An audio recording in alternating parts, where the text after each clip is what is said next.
хөгжлийн зөв гарцыг олж чадахгүй мөнгөнж байж ихээхэн цаг алдаж байгаа юм аа. Хөгжлийн зөв гарц гэдэг чухам юу юм бэ гэвэл манайх хүчрхэг Монгол төрийнхөө төртэй болох хэрэгтэй юм. Яг хүчрхэг Монгол төртэй болъё гэвэл Монгол төрийнхөө уламжлалт зохион байгуулалтыг одоо авч хэрэглэх чухал байгаа юм шүү дээ. Яагаад энэ төрийг өөрчлөх хэрэгтэй болов? Олон шалтгаан бий. Гол нь газар нутаг сүйдээд уух ус гिचгэх газаргүйд хүрч хэзүүдлээ. Хэн сүйтгэд байна? Төр засаг. Тодорхойлбол улсын ерөнхийлөгч элбэгдэрч, ард түмний оюуны залуур тэргүүн хамбад чоожамц. Ардчлалын оюун санааны эцэг нэрт нийтлэлж Баабар болон гүйцэтгэх албаныхан үүнд тухайлбал ерөнхий сайжээ сайхан бэлэг, ерөнхий номлогчтой ням самбуу гэх мэт. Хэрвээ эд муу болоод эднээс болж улс орон сүйдэд байгаа юм бол хэдхэн уулсаас болж улс орноороо сүйдэж байхаар цаг алдалгүй өөрчлөх хэрэгтэй. Харин яаж өөрчлөх вэ? Эднийг алах уу? Халах уу? Засах уу? Алж болохгүй.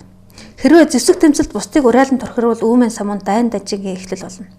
Дайн дажин хязгаарч сайн юм төргөдөггүй зөвхөн гаслан зуулан дагуулдаг. За тэгвэл халах уу? Хэрвээ эд яагаад улс орныг сүрүүлээд байгааг ухаж шинжилэлгүй харанхуйгаар халж соливол эдний оронд эднээс илүү сүйтгэж гарч ирээд бүр хурданд нь оруулчих вэ? За тэгвэл хэнд найдах вэ? Хэн нэгэнд хий хоосн найдаж сүлд намаан барихаар өөртөө л итэг гээд өөрөө тэр газар нь очиж чухал яадаг бол. Нөмрөөд ирсэн олон аюулыг зайлуулж тулгамдсан асуудлуудыг шийдэж чадах болов уу?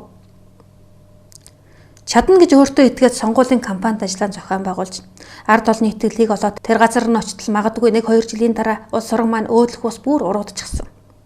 Өмнө нь тэдний тарсан балгийг харин ч өөртөө үүрээд өөрөө тэдний оронд алагдах арчигдах дээрээ тулчихсан байвал яах вэ?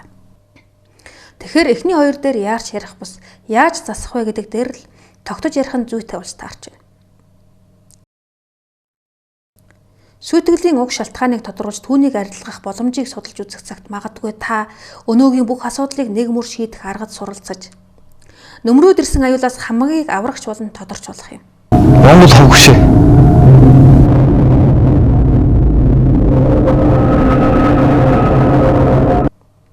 Хэрвээ тэгвэл тулгамдсан асуудлаа шийдэхийг хүссэн. Тулж ирсэн аюулаас айсан түгшсэн, муу төрийг солихыг хүссэн. Тогтолцооны гажийг засахыг хүссэн хүн бүхэн танд хадаг байран ирж шав ороод та төр түмэндэн хэрэгтэй мэдлэг түгээн сууж болох биш шүү. Хэрвээ тэгвэл юу болох вэ? Одоогийн энэ муу төрийг халаад оронд нь сайн төрийг байгуулъя гэхэд тэр нь юу байж болох вэ? Бидний очих газар хүр хоригл юу вэ? Миний мөрөөдөл одоо миний дүгнэлт бол яг энэ зам хаан дуусах вэ гэж. Би нэ гой Монгол гэр дотор нөх уртын дуу сайхан явсан. Тим гэр дотор ингээд Монголоо маш сайхан болгож байгаа л тийм ээ. Аюу олон хүмүүс Монголоо гэсэн сэтгэлтэй хүмүүст тусах юм болж амьдраад хамгийн сүүлдээ би яах вэ гэхээр нэх гой тал нутагт ингэж Монгол гэр дотор хаяагаас өгчихсэн тийм ээ. Тэгээ дуулаад тэгээд ингээд айрыг сүгнөөд тэгээд суужихыг л мөрөд. Наач нүдэнд орд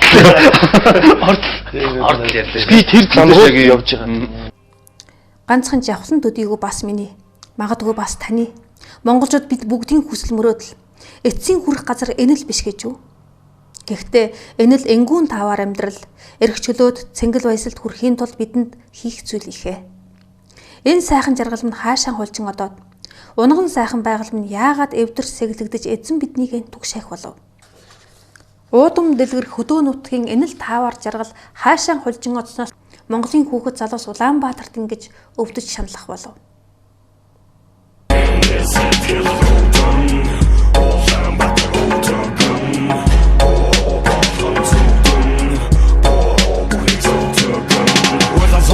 хотын үлсэг битгэ хаалахлаа мэдэж мэдээгүй юм шиг удаан алахлаа би зовоос очоод би бүгдэг басаа тавьчин бас хэрэгвчин хот нүлэн сандаа чивчин энэ бүхэн утан дэвчин гэт бохонда морог хүү солдатын цагаа хэмээн нэгэн нотон норог хүү энэ бодлор нэрэндээ бид нэгэн том зангаашинда урлан шар атлан бортор нэгэн том бандаашинда ихэдээсэн бацсан би рүүгээ чуумалцсан улах хөвчэн хошлог нэрэ ордодрос оомалцсан бацсанда ойлах үгүй бодлос сэтгэл оодын малгууны мал самна ороо ортозоодын эжавэ хатты охтод ягны баранд арабалзал дарабалзал ашгэрло сарабалзал энэ охтод багасаа мөхтөд залуумрууд жосток энэ бүгд шалтгаалаад сэтгэлд госток мен сэтгэл оодын оолан бат оодын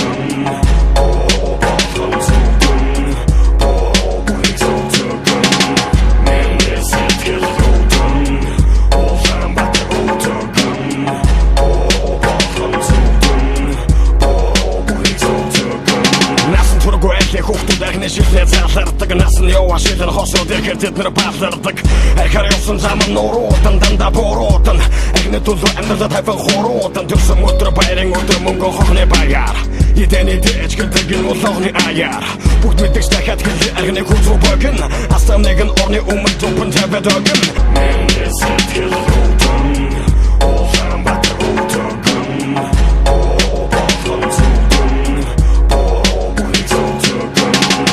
би нэгэ дошон зовхан утсан ятаа лалан талан салан гэдэг үгэн тэнгэрт хатаа надад талгадахгүй хүмүүс дамдаа бурхан читгэр хоёр шиг би бидэ хамдаа тэгэхээр улаан баатар бараг таны талбар гэмдэ би биний хайрлаш балбар бурхан шиг залуучууд тогтож хайрлаж ой энэ үгээ хэлсэн би арга тавара ой ласоостара баярлаг гэдэг үгээ хассан би санаа хулдар гэдэг үгэн тэд тассан баярлаг гэж болон сүрчээ ингэж шоолсон усраг гэдэг үгэн хорлоо цоолсон энэ хүмүүс өргө хамгийн лаган гэдэг тэтгдэг амьдралаа тамийн тогоон үлгэрэлдэд сэтгэдэг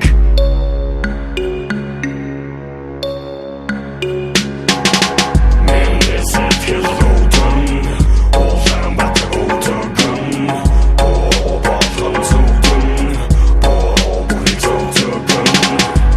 Үүний цаад учир шалтгааныг олж тодруулаад ор мөргөө арилгах цагт ганцхан жавхлан төдийгөө бас миний магадгүй бас таны монголчууд бид бүгдийн хүсэл мөрөөдөл биелж монгол хүн бүр монголын дэлгэр нутагтаан эзэн болон таран суурьшиж ертөнцийн эзэн монгол хүн таны ер бусын эрдмээс суралцах гээд дэлхийн хүн зам таныг зорин ирж номын төлөө өргөх харамгүй сэтгэлийн өргөл барьц монголыг зүглэн цуваагаар хаан ирж та түүний хариуд нь өглөг өгөлгийн дээд номын өглөгийг түгээн сууж болох биш үү. Үр хойч бидэндээ үлдээсэн өвгдийн өвөөн судалж үзэх цагт үнэхээр ийм цаг ирж болох биш үү.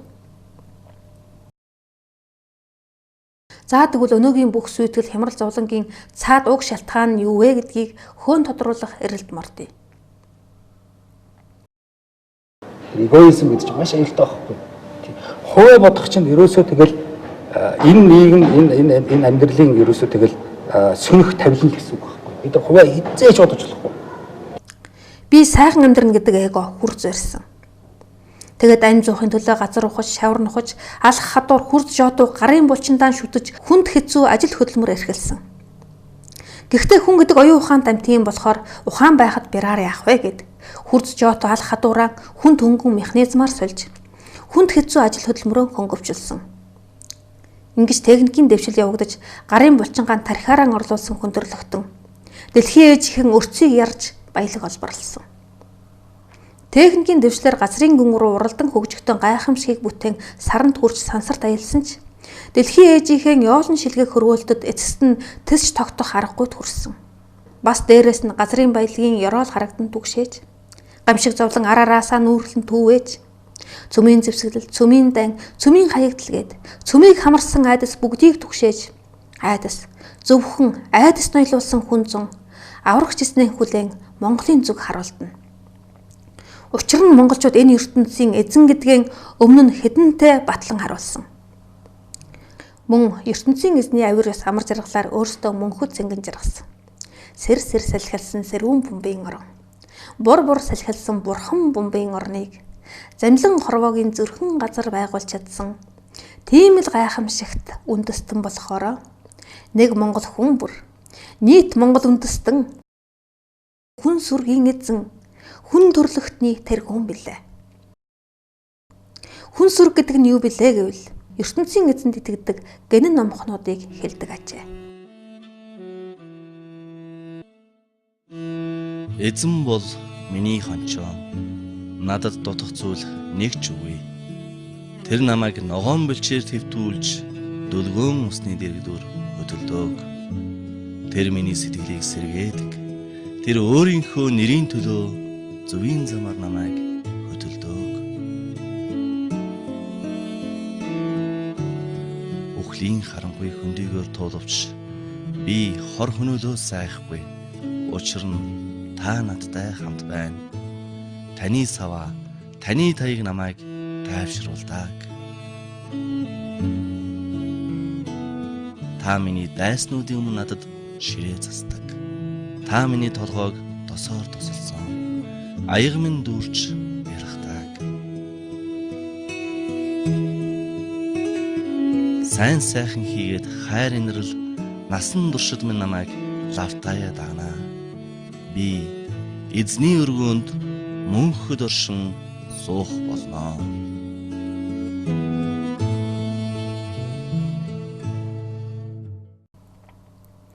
Өнөөдөр өрний соёл дэлхийд аагалж байгаа бол цаад үндэс суурь нь христизмын үзэл санаа, итгэл үнэмшил юм гэдэг дүгнэлтийг судлаачид танилцуулдаг. Христизмын итгэл үнэмшил нь эзэн захирагдах сэтгэлгээ ажээ. Энэ сэтгэлгээ ямар дампууралд хүрсэн бэ гэвэл боловсролын систем нь хүн сүргийн үйлдвэрлэл болоод урлаг соёл нь садар самуун болж удирдах ухаан нь солиотой онол болох нь батлагдсан. Америкийн эдийн засгийн одоо Джон Гэлбрайт гэж тийм бас алдартай эдийн засгч шүү дээ. Тэр бол мөнгө санхүүгийн энэ нийлүүлэлт эдийн засгийн өсөлтийг экспоненциал гэдэг чинь бол байнгын хордтгалтай ийм өсөлтөөр явж болно гэж боддог хүн бол нэг үл солиотой хүн, нэг үл эдийн засгч хүн судал байдаг. Ингэж хэлсэн байгаа шүү. Засаглах үтс нь хүн төрлөختний эсрэг, шударга ёсны эсрэг, хамгийн хариг сувайгүй механизм болох нь батлагдсан. Хүн төрлөختний эсрэг, ард түмнийхэн эсрэг, хүмүүсийн болоодын шударга байдлын эсрэг ийм юмнуудыг хуулиар хийж ирсэн байдаг шүү дээ. Хууль гэдэг бол тухайн тэр бол үеийн үзэл суртал, тухайн тэр эрх баригч нарын энэ одоо явуулах гэж байгаа энэ бодлогыг энийг өдөртөөс хүн ардад алтан хүчээр төрийн механизмаар тулгах энэ нэмийг л хууль гэдэг хууль. Тэгэхээр хууль бол өөрөө шинжлэх ухаан биш байхгүй гэдэг. Өрнийн хөгжил дэвшил ололт амжилт ингэж бүх талын дампуурал зарласан. Бүх талаараа дампуурлан зарлаж мөхлийн айдастай нүүр тулсан бужигнсан эдэнд одоо итгэж найдах зүйл ганц л бий. Тэр бол Тэнгэрийн ташуур монголчууд. Монголчууд материалын технологиг бус нийгмийн зохион байгуулалтын технологиг нэвтрүүлсэн учраас өнөөгийн аюулаас хүн төрлөختний хөтлөн гаргах мэрэгэн ухааныг тэд Монголоос хүлээж Монголын зүг аниртна. Тэгэхээр өнөөгийн монгол хүн таны хийх ажил, таны зүг аврал хорлон харуулдах, дэлхийн хүн зам таниулах зүйл юу вэ гэвэл материаллог бус оюун санааны хөгжил, нийгмийн зохион байгуулалтын технологи гэж энэ юм а гэд 800-ны турш монголчуудын бүтээсэн ололт амжилт хөгжил дэвшлийг тэдэнд ангаатлан танилцуулна. Өөрөөр хэлбэл аюулд учирсан хонин сүргийг аюулгүй бэлчээр түргэх хончны мэргэжлийг танилцуулна гэсэн үг. Тэгэхээр хонь байх уу, хончин байх уу гэдэг сонголт таны өмнө байна. ертөнцийн эзэнд итгэж ирсэн сэтгэлгээнд нь ертөнцийн эзэн гэдэг чинь ийм ажил мэргэжил юм а гэд бүх мэдрэмжийн хөгжүүлэн эзэмшдэг малчин хүний олон талт мэргэжлийг танилцуулж яаж эзэмшдэг арга барилд зааж сургана гэсэн үг. Аливаад эзний сэтгэлгээгээр хандаж агалгийг шүтэн хээрийн жавхаг бадрааж явдаг хүнд айх аюул айдас түгшүүр байдаггүй. Яагаад гэвэл ялгаруулах эрчим хүчин дэм байдаг. Ялалт зөвхөн ялалтын урам зоригоор хөглөгдөн урагшлахаас бус айдас түлэгдэж, башир хуурмагт баглагдаж, бусдын ар хударгаар түгээдэггүй. Анхнаасаа л айдас түлэгдэн хан туурга цайз бэхлэлтэд хашигдсаар байгаад цэнэгэн барагдсан дэлхийн хүн зоныг шинэ эрчим хүчээр цэнэглэх нүүдлийн цахилгаан станц Монголын дэлгэр талд тааваран өсч эмнэг хангалын зоон дээр эрмэг дураараа дарцаглан үлгэрийн гайхамшигт ертөнцийг гэгэн оюундан сүндэрлүүлсээр төгс төгөлдрийн цогцлол болон торнж байгаа эд бол түнэр харанхуй гийгүүлэн туярах үүрийн гэгээ иргэншлийн цэвдэгчлийг хайлуулах нарны элч гэгэрлийн шин эрнийг байгуулах цог золбоот эзэд билээ. Талын Монголын танхил өрс. улаа бутарсан цовоо хүүхдүүд. Хүн төрлөخت нэг аврах авралын од болон гялалзах эд одоохондоо хангаа шиг зүшигтэй аавынхаа нүмрийг түшин түүтийн дэргэд очтон сууцгаана. Тийм ээ, агуу Монголын энхрийн өрс. Энэ хүүхдүүдийн үед манай дэлхий ямар болсон байх вэ? Би ч мөн үд удахгүй ирэх тэр сайхан цагийг төсөөлөх гээд 3 цагийн бэлчирд бодол болчихсон суув. Эхлээд бол хүн ерөөсөө юу юм бэ?